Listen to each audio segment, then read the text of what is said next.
Bonjour à tous, aujourd'hui tutoriel sur une figure de base du pen spinning, l'inverse Sonic.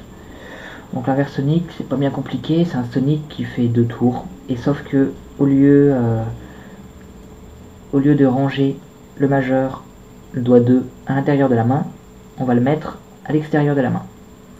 Donc le Sonic sera dans cette position, et l'inverse Sonic comme ça.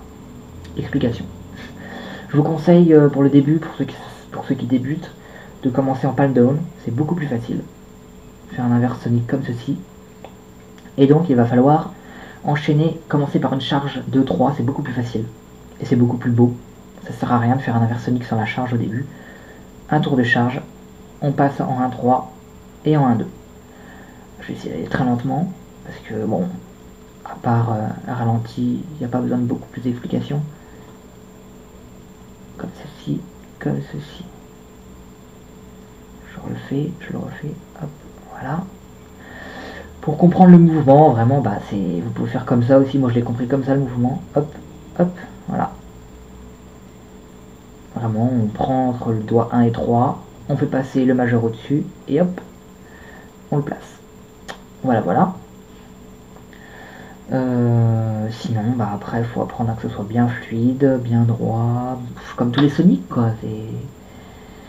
Et après, pareil, il y a le Sonic 3, l'inverse Sonic 3-4-2-3, qui est nettement plus difficile. Ça demande beaucoup de souplesse au niveau de l'annulaire.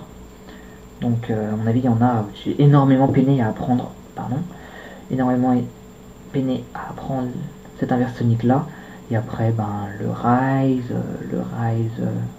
harmonique. Oups, voilà. Et voilà, écoutez, il n'y a rien de plus à dire. Entraînez-vous, faites-le en palm down, et puis ensuite vous pourrez le faire bien comme il faut. Oui, peut-être dernière astuce aussi, ça se voit mieux comme ça, en palm down ça ne se verra pas. En fait, quand vous faites votre charge 23, il faut ensuite que votre doigt, votre index, pousse le stylo pour qu'il continue sa charge. C'est vraiment, il le pousse comme ça. À ce moment-là, il le pousse pour faire continuer la charge. Sinon, le stylo, il ferait un truc tout moche comme ça et hop, voilà. Voilà.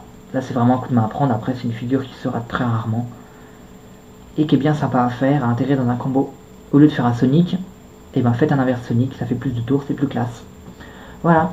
Au revoir à tous, j'espère que ça vous aura un petit peu aidé et à plus tard.